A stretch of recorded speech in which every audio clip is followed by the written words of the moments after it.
What a lovely place here.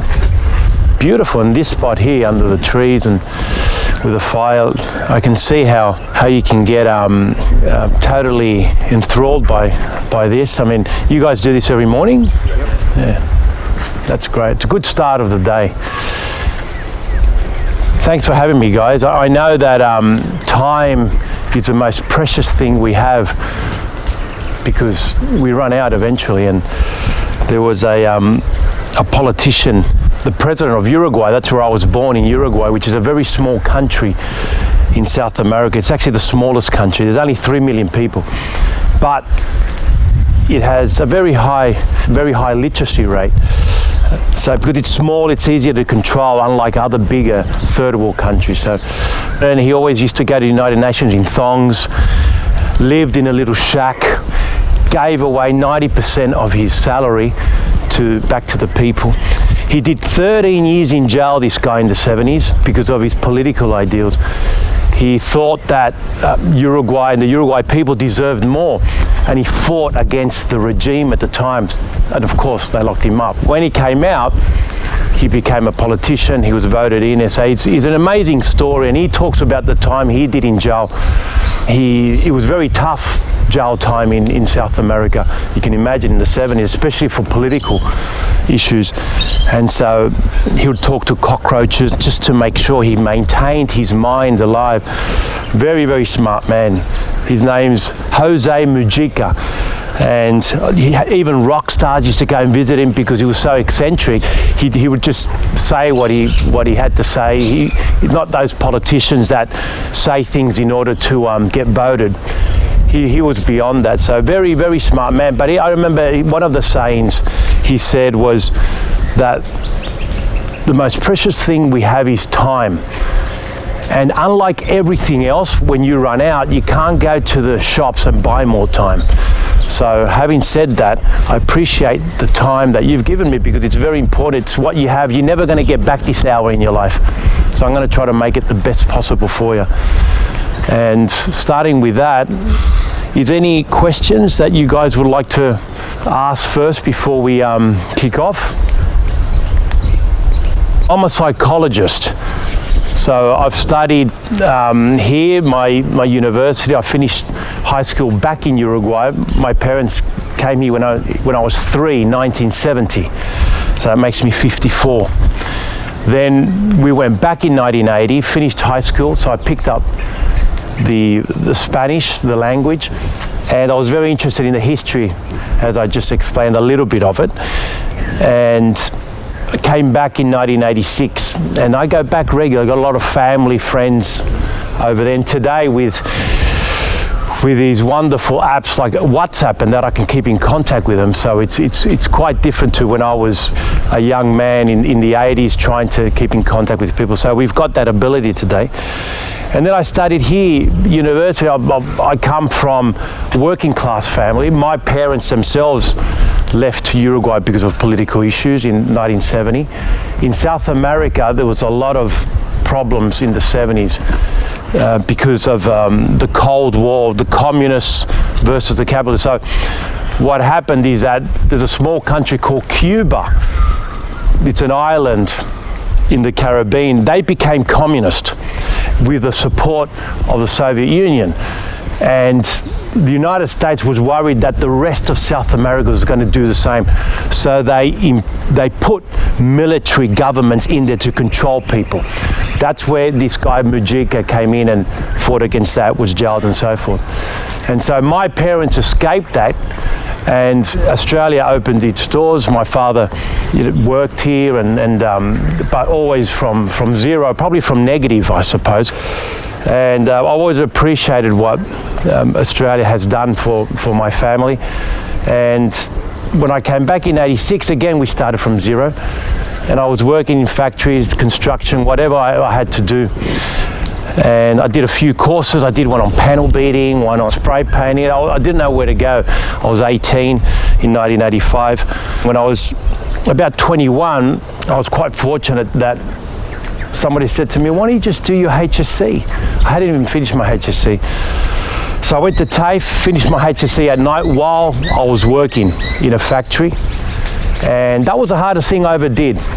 I went to university after that, but doing your HSC at night while working was very, very tough.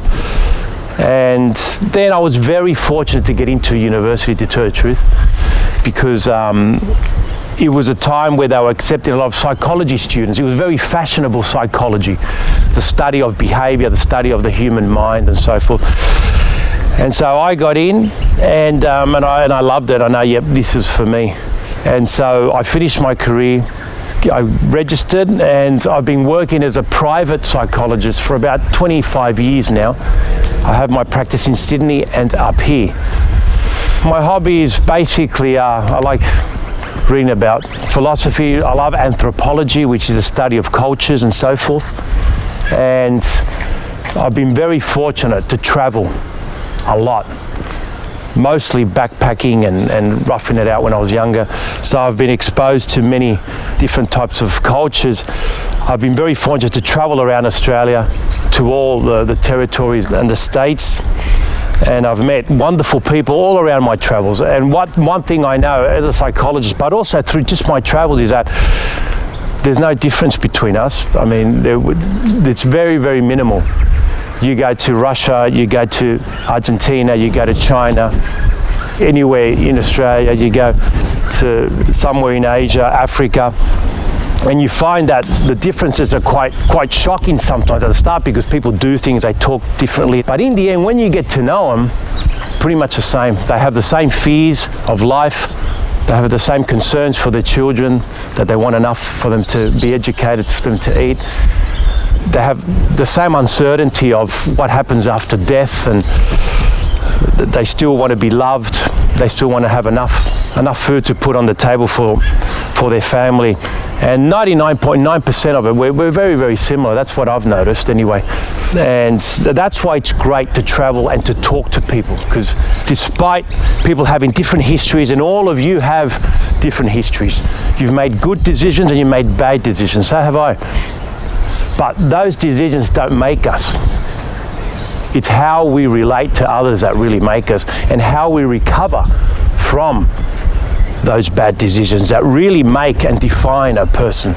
Some of the people I admire, we've already mentioned Jose Mujica, who did 13 years in jail and became president of a country.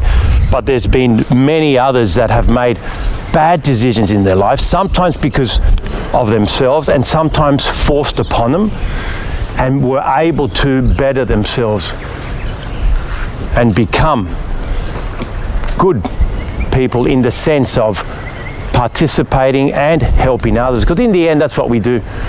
In the end, success is really being able to help someone else.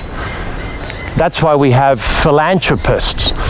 They're people that have got a lot of money, that are at the end of their life, and all what they can do to get satisfaction is to give. That's what we call a philanthropist. Someone has a lot of money, has everything, but the satisfaction, the greatest satisfaction they get is giving and seeing the reaction of people when you give. And we've all had that experience, haven't we? When we've given something to someone, a present, or maybe just our time, and how that reaction that they get, that we get from them, is pretty priceless. They can give you $10 or $100, but that reaction when you help someone is marvelous. So my experience of that, of traveling and of studying, is that we're pretty much all the same, and if we're in a position that we can help, that is, my friends, the greatest gift you can have. And that is really what success is.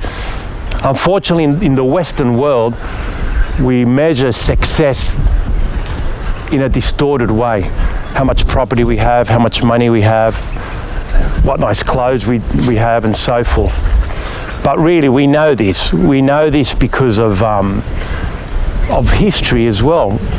If you read anything from ancient Greece, you know, these guys like Aristotle, you might have heard, or guys that wrote 2,500 years ago in our Aboriginal culture here, stories that we go way back before that. And we realize that human nature hasn't changed much. It hasn't changed much. What has changed is our idea of success. But real success is being able to to reach a certain level of happiness and a connection with others and nature. That's really the same everywhere in the world. If you're capable of living to your means without having to step on someone else's toes and providing a certain happiness for yourself and your family, I think that's pretty much success. Money comes and goes, my friend. We've all had it. We've all had a bit of money in our pocket, and we've all had nothing, I guarantee. At some stage of your life, you've walked around with a wallet full of money, and at some stage of your life, you didn't know when the next meal was going to come. That's happened to me too. Like I said, I come from a family that was from a third world country and in very difficult situations. I was quite fortunate that I had to struggle. I know people that never had to struggle, that were born in families where things are served on silver platters. That sounds like a wonderful thing, but in the end, if you don't struggle, if you don't have suffering, you can't create temperament, you can't create character, and you can't change yourself, and you can't change the world. Anyone that you admire, if you read their history, whether it's a political leader, whether it's a basketballer, whether it's a footy player, whether it's a philosopher, they talk about their struggle. The point in their life where they've had to make a change in order to better themselves. Very, very few people have left their mark on the world that have had everything on a silver platter. Because with the struggle, you know what it is not to have anything. And you know what is to have, and it's much better to have. I remember I used to coach a bit of soccer before. I don't like soccer anymore, I like footy. Soccer's become, with all these video stuff, they've destroyed a lot of the sport. But I used to coach some of the kids, and when the mums were there, I used to say to the kids, just go out there to have fun. Don't worry about winning. But when the mums would go, I said to them, we better win. You know why? Because I've seen at the end of games when someone wins and someone loses, and I want to be the one that wins, because they're all like jumping up and down and hugging each other, and the other ones are like this. It's much nicer to win, isn't it? It is nice to win. But the thing is, it's nice to win well and to win legally.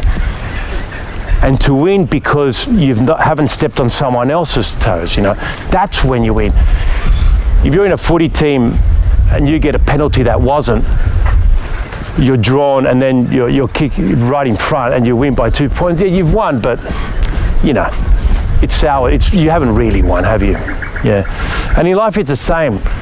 That struggle to get to where you won, I think, is very, very significant.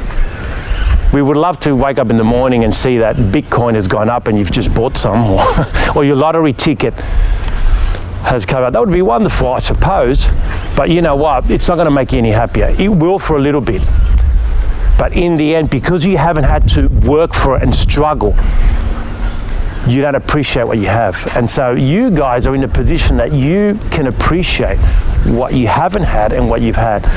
And if it feels better to have, and if it feels better to do things right, and if it feels better not to have the stress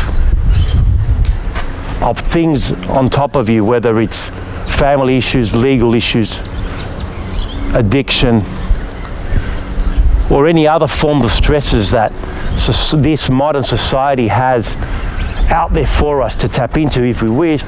If it feels better not to have that stress, then decide that that's what you want to do.